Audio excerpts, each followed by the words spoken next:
Eu observo o mundo com você. Vejo pessoas correndo, metas sendo perseguidas, números sendo celebrados como troféus. Vejo o sucesso estampado em telas, discursos e sonhos, mas enquanto você assiste a tudo isso, já percebeu como quase ninguém para perguntar: por quê? Por que vencer se tornou tão urgente? Porque ser visto parece mais importante do que ser inteiro. Existe uma pergunta antiga, silenciosa e escondida nas escrituras, que raramente é feita em voz alta, e talvez seja por isso que ela incomoda tanto. Caminhe comigo por um instante, não para fugir do mundo, mas para observá-lo com mais atenção. Algo curioso. Quanto mais o sucesso é exaltado, mais inquieto o coração humano parece ficar. Conquistas não cessam, o vazio apenas o distraem. E poucos percebem isso quando leem certos textos antigos, escritos em um tempo sem redes, sem holofotes, mas profundamente atentos à alma humana. Abra sua Bíblia comigo, se puder. Volte seus olhos para o que está escrito no Evangelho de Marcos, capítulo 8, versículo 36. Leia devagar, sem pressa de responder. Pois que aproveita ao homem ganhar o mundo inteiro e perder a sua alma. Observe, cada palavra não é uma ameaça. Não é uma condenação. É uma pergunta, e perguntas verdadeiras não forçam respostas. Elas revelam caminhos. Repare que eu não disse que ganhar o mundo é errado. A pergunta não é sobre conquistar, mas sobre o custo invisível da conquista quando o sucesso se torna o centro. O que fica nas margens quando o aplauso se torna o termômetro do valor. O que acontece quando o silêncio chega. Compare isso com o que você vê hoje. Agendas cheias, mentes cansadas. Corações que não descansam nem quando vencem. Existe um detalhe aqui que quase ninguém comenta: a apátia. A alma não se perde de uma vez, aos poucos. Quando é sempre adiada, quando tudo é para depois.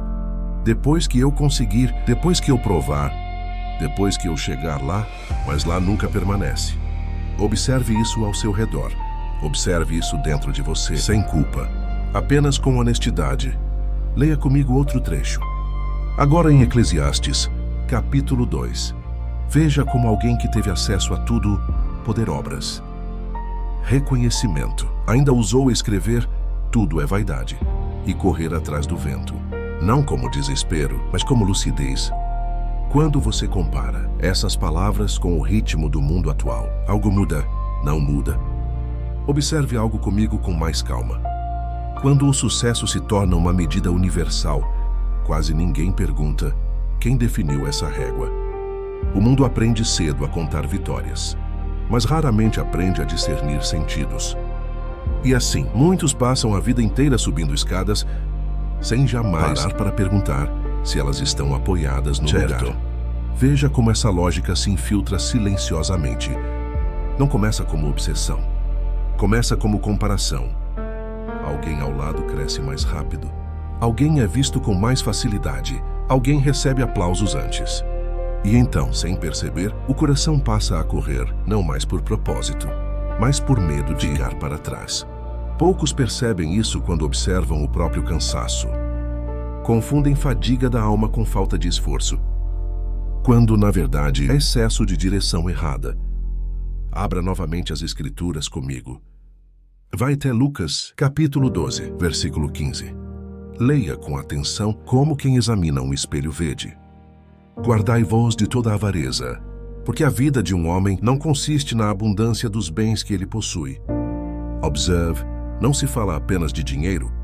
Fala-se de acúmulo como identidade, de possuir como prova de existência. Agora compare isso com o mundo que você vê. Quantas pessoas já não sabem mais quem são, sem aquilo que conquistaram? Quando o sucesso se torna o nome, o título, o número, qualquer ameaça a ele soa como ameaça à própria vida. E então o coração se fecha, a escuta diminui, a sensibilidade se perde. Não por maldade, mas por sobrevivência emocional. Existe um ponto aqui que quase ninguém comenta. O sucesso não cega. Ele ocupa tanto espaço que não sobra silêncio. E sem silêncio, a alma não fala. Observe como hoje o silêncio assusta. Ele é preenchido rapidamente com distrações. metas, notificações. Mas pergunte a si mesmo: o que surge quando tudo cala? Essa resposta revela mais do que qualquer currículo. Leia comigo agora, Mateus capítulo 6, versículo 21. Porque onde está o teu tesouro, aí estará também o teu coração. Não leia como julgamento. Leia como diagnóstico. O coração sempre segue aquilo que considera essencial, né? E se o essencial é frágil, o coração viverá em constante tensão. Repare como isso se conecta com tantas inquietações do presente. Avanços rápidos, reconhecimento instantâneo, mas uma sensação coletiva de esgotamento. Muitos alcançam o que desejaram e, ao chegar, descobrem que o descanso não estava incluso. Algo foi esquecido no caminho, não por descuido, mas porque ninguém ensinou que também é preciso cuidar daquilo que não aparece nas vitrines. Eu não lhe digo para rejeitar o mundo. Eu lhe convido a enxergá-lo sem ilusões. Observe seus desejos com sinceridade. Veja quais deles pedem vida e quais apenas pedem aplauso. Guarde isso no coração enquanto seguimos caminhando juntos.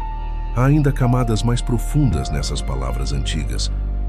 Camadas que se revelam quando você começa a observar não apenas o que busca, mas o que isso está lhe custando em silêncio. Permaneça atento comigo. Há algo ainda mais sutil. Quando o sucesso ocupa o centro, ele começa a moldar o modo como as pessoas se enxergam.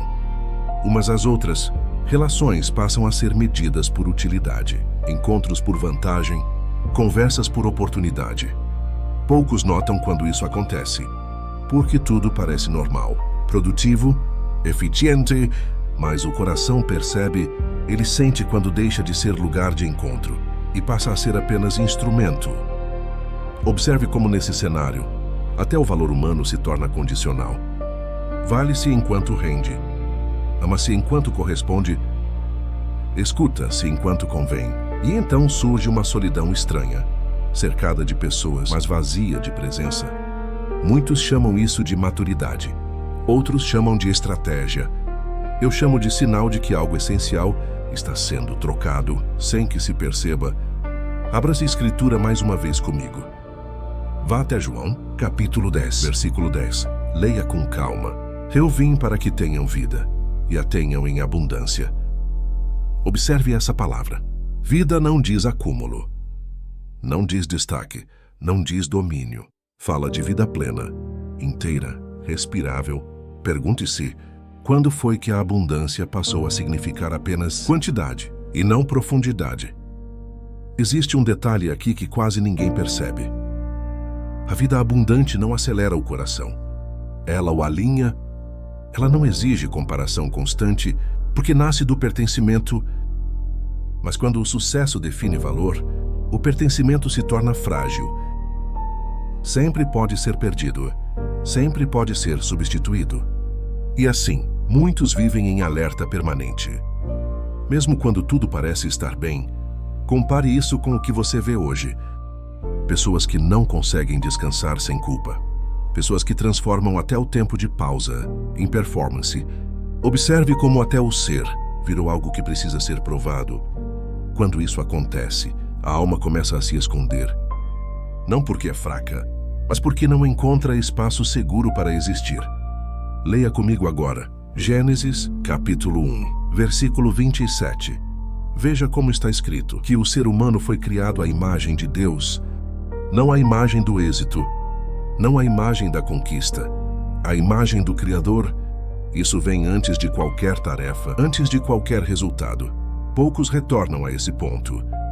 Mas quando retornam, algo se reorganiza por dentro. Repare quando a identidade nasce do que se é. O sucesso encontra seu lugar correto. Ele se torna ferramenta, não trono. Mas quando a identidade nasce do que se alcança, o sucesso exige sacrifícios constantes e quase sempre, o primeiro deles é a própria sensibilidade. Eu não aponto dedos. Eu convido você a observar. Veja as suas relações. Veja seus silêncios. Veja onde você se sente livre e onde se sente pressionado a sustentar uma imagem. Guarde isso com cuidado. Porque compreender o valor da vida é diferente de apenas protegê-la. E ainda há algo mais profundo que as Escrituras sussurram. quando falam ao coração atento, algo que começa a se revelar. Quando você percebe que nem tudo que brilha foi feito para iluminar, continue observando comigo, com o coração mais atento do que os olhos. Há um momento em que o sucesso deixa de ser apenas uma busca externa e começa a se infiltrar como voz interior. Ele passa a falar dentro da mente, cobrando, apressando, exigindo constância. Já não é o mundo que pressiona. É o próprio pensamento que não descansa. E poucos percebem quando essa voz não os guia mais. Apenas os empurra. Repare como isso afeta a maneira de lidar com o tempo. O agora perde valor. Tudo se torna preparação para algo que ainda não chegou. O presente vira um corredor estreito. E a vida passa por ele correndo. Observe quantas pessoas já não conseguem estar inteiras em um momento simples, sem sentir que estão perdendo tempo. Quando o sucesso assume o controle, até a alegria precisa justificar sua existência. Abra novamente as Escrituras comigo. Vá até Salmos, capítulo 127, versículo 2. Leia com atenção. Inútil vos será levantar de madrugada, repousar tarde, comer o pão que penosamente granjastes aos seus amados. Ele o dá enquanto dormem. Observe o contraste. Não se fala contra o esforço, mas contra o esforço que rouba a confiança. Contra o trabalho que nasce da ansiedade, não do sentido.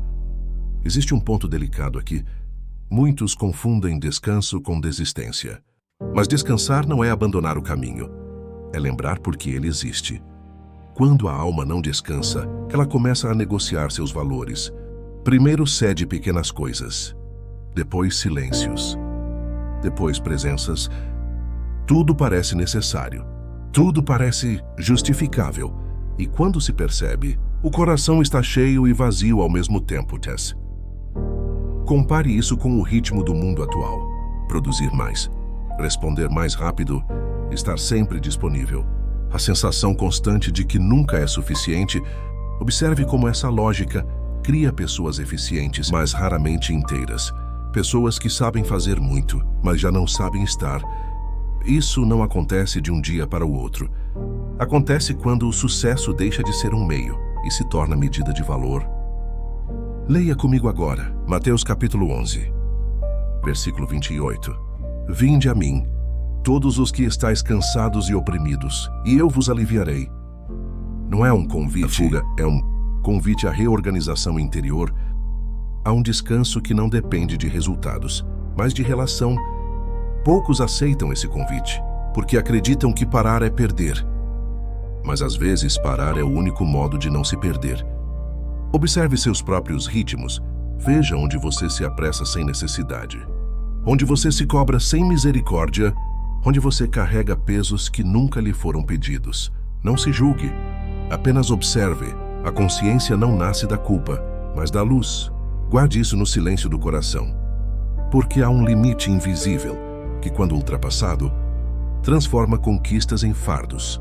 E as Escrituras continuam sussurrando com paciência para quem ainda se permite ouvir, lembrando que nem tudo que acelera conduz, e nem tudo que para está perdido. Permita-me caminhar com você até este último ponto com sua vida. Depois de observar o mundo, os desejos, o cansaço e o silêncio, resta uma pergunta que não exige resposta imediata, apenas verdade interior.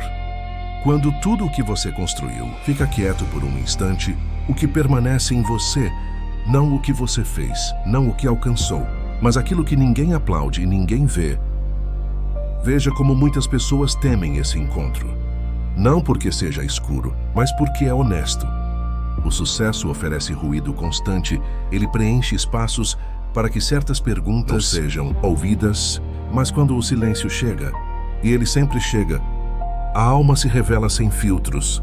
É ali que se descobre se a vida foi apenas vivida ou também sentida. Abra a Escritura uma última vez comigo.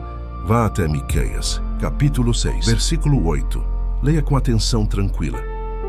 Ele te declarou ao homem o que é bom e que é o que o Senhor pede de ti, senão que pratiques a justiça, ames a misericórdia e andes humildemente com o teu Deus.